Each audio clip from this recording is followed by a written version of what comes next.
Chandur railway शहरातील मिलिंद नगरमधील लुंबिनी बौद्ध विहारमध्ये वर्षवास समाप्ती कार्यक्रम संपन्न. चांदूर रेल्वे शहरातील मिलिंद नगरमधील लुंबिनी बौद्ध विहार येथे आषाढी पौर्णिमा ते अश्विन पौर्णिमापर्यंत बुद्ध आणि त्यांचा धम्म ग्रंथांचे वाचन करण्यात आले. यावेळी परिसरात मिलिंद सतत महिने सायंकाळी 7 ते 8 पर्यंत उपासिका रुपाली वानखेडे यांच्याकडून ग्रंथ श्रावण करतात. त्यानिमित्ताने वर्षावास समाप्तीच्या दिवशी मैत्री भोजनाचे आयोजन मिलिंद नगरमधील रहिवासी मोठ्या उत्साहाने करतात. या कार्यक्रमासाठी मिलिंद नगरमधील प्रत्येक जण धम्मदान जमा करतात. त्यात मिलिंद नगरातील इतर ठिकाणी उच्च पदावर कार्यरत असलेल्याही धम्मदान करून या वर्षवास कार्यक्रमाला यशस्वी करण्यासाठी आर्थिक सहयोग देतात. यावेळी खुशाल मकेश्वर, बापूराव गवई, बाबाराव पंडित, उत्तमराव गवई, डी.जी. वानखडे, अनिल सरदार, मिलिंद गवई हे उपस्थित होते. कार्यक्रम यशस्वीतेसाठी पंचशील स्पोर्टिंग क्लब व मातोश्री रमाबाई महिला मंडळ व मिलिंद नगर येथील रहिवासी यांनी अथक परिश्रम घेतले.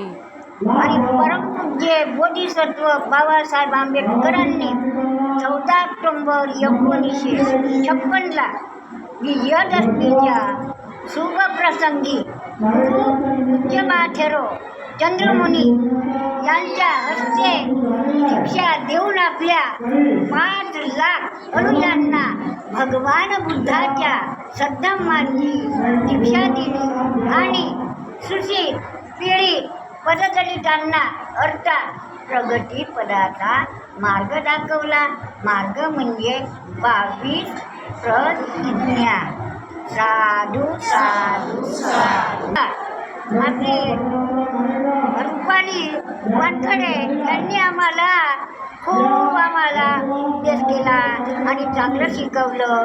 22 प्रतिज्ञा आणि अर्धांगिक मार्ग आणि 4 आर्य सत्य असं खूप आम्हाला त्या रुपालीनं उपदेश केला. आणि सर्व आपल्या मिलिंद नगराला समाधान मनानं ते ग्रंथ ऐकला.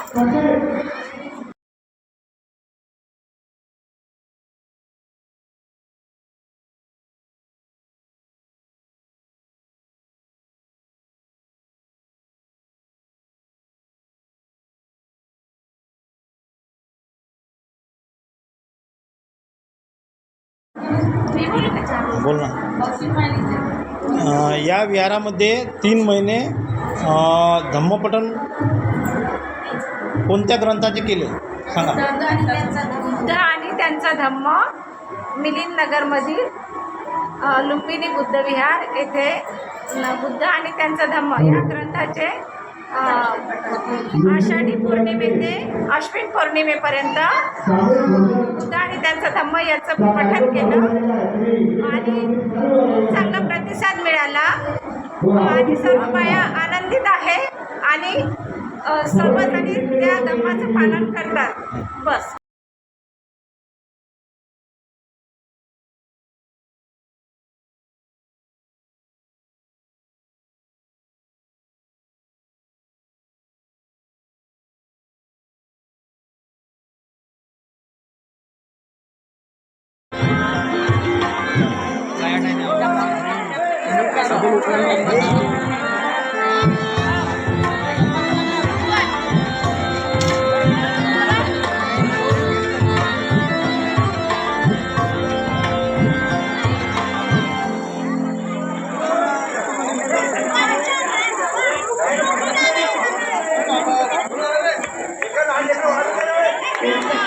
समय आ गया कि हमें लंबी और बहुत सारी यात्रा करनी होगी.